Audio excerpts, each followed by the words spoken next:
the best architecture in the world. Now that we've settled the Vatican vs. Buckingham debate, let's tackle an even grander. What is the best architecture in the world? As always, there's no single right answer. This is all about what speaks to you most, but here are some front-runners that consistently rank high in global polls, and my personal admiration. Taj Mahal, India. When it comes to love letters carved in stone, nothing beats the Taj. Built by a Mughal emperor for his beloved wife, it took 22 years and 20,000 artisans to craft this marble mausoleum. Every inch is a poem to her memory. From calligraphy to inlays, it's a fusion of Persian, Islamic, and Indian styles, all united in a deep devotion. Machu Picchu, high in the Andes. This Inca citadel is an enigma, lost for centuries. Rediscovered only in 1911, it took 50 years to fully explore, carved into granite and linked by stone pathways.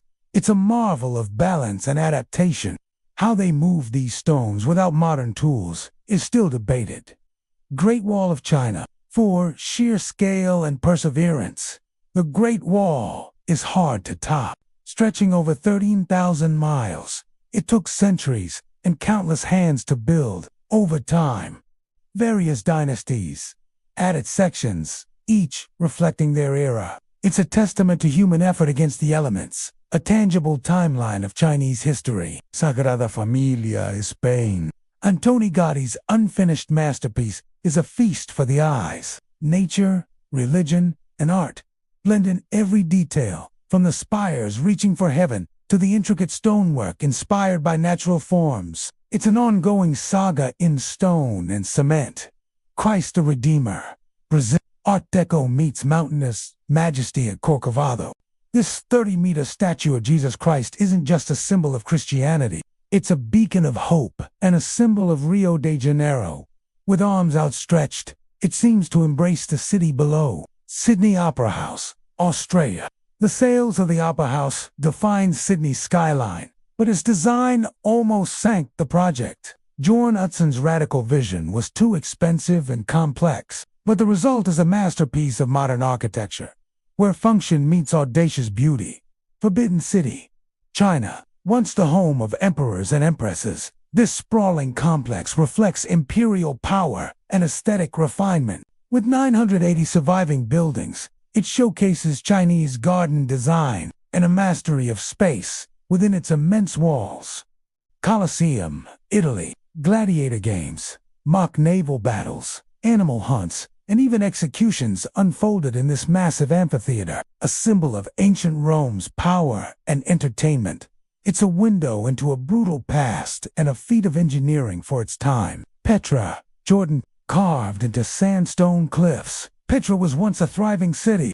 Nabataean merchants turned this desert into a hub of trade, treasury, monastery facades, and a lost civilization buried by sand until rediscovered in the 19th century. Chichen Itza, Mexico. Pyramids, temples, and the famed El Castillo Step Pyramid converge at this UNESCO site. Maya astronomers used the stepped sides to track celestial bodies, blending science and spirituality. It's a harmonious blend of cultures, where the old and new intertwine. Hagia Sophia, Turkey. Originally a church, then a mosque, and now a museum. This building defies Byzantine emperors sought to create the greatest church in the world, and for centuries, it was. Domes soared, mosaics gleamed, and its location on the edge of two continents made it a crossroads of cultures. Eiffel Tower, France. Hailed as a triumph of engineering, the Eiffel Tower defined the Belle Époque. Gustave Eiffel's brainchild was initially meant to be temporary, but Parisians fell in love with its wrought iron lattice. Today, it's a symbol of romance, and the City of Lights Duomo, Florence's cathedral, is a celebration of Brunelleschi's genius. The first two-dome cathedral without external support. He created a masterpiece that rivals the heavens. Inside, masterpieces like Michelangelo's David add to its allure. Acropolis, Greece. The birthplace of democracy sits atop this rocky hill. The Parthenon, Erechtheion, and the propylaear stand as testaments to classical Greece. It's a landscape of ancient power and philosophical thought, a cradle of Western civilization. Houses of Parliament, UK neo-Gothic grandeur, meets political significance in London. Charles Barry and A.W. Pugin's design is both a seat of government and a monument to British history. Big Ben chimes, adding to its iconic status. Westminster Abbey, UK. Royal weddings, coronations, funerals, and a silent poet resting beneath the nave. This church has seen it all, from William the Conqueror to present day. Its Gothic grandeur echoes through the ages. Statue of Liberty, USA, a gift from France. This copper statue embodies freedom and democracy. Designed by Frederick August Bartholdi, it stands tall as a beacon of hope and opportunity, welcoming generations of immigrants. Kremlin, Russia, power, wealth, and history converge within the Kremlin's walls. Cathedrals, palaces, and arsenals tell stories of Russian czars and presidents. St. Basil's Cathedral stands as a kaleidoscope of color and power. Palace of Versailles, France. Son King Louis XIV made this palace his home. Hall of mirrors, opulent apartments, and expansive gardens symbolized royal grandeur. Versailles became synonymous with excess and revolution. Blue Mosque, Turkey. Ottoman Sultan Ahmed I envisioned a mosque that rivaled Hagia Sophia. The result: 6 minarets, a reflection pool, and stunning tile work. It's a peaceful oasis in a bustling city. Duomo, Milan. Gothic splendor reaches new heights at the Duomo. From gargoyles to statues, every inch is a masterpiece. It took nearly 6 centuries to complete, but Milanese pride shines through. Pantheon, Rome. From ancient Rome, a temple to all gods, the Pantheon's concrete dome redefined architecture. Today, it's a church, but its grandeur echoes the power of an empire. Uptown Cathedral, Mexico. Aztec pyramids, colonial churches, and a vibrant neighborhood come together at this UNESCO site. The fusion of cultures is palpable, reflecting Mexico's rich history. Sagrada Familia, Spain. Gaudi's unfinished masterpiece merges nature and religion in an urban jungle. Towers reach toward the sky, entwined with plants and animals. It's a continuous dialogue between man and the natural world. U.S. Capitol Building, USA.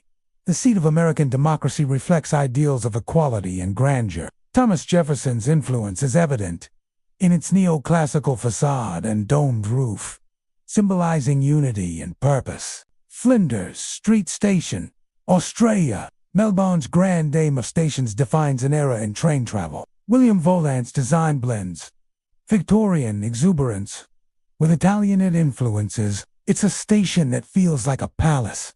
St. Paul's Cathedral, UK.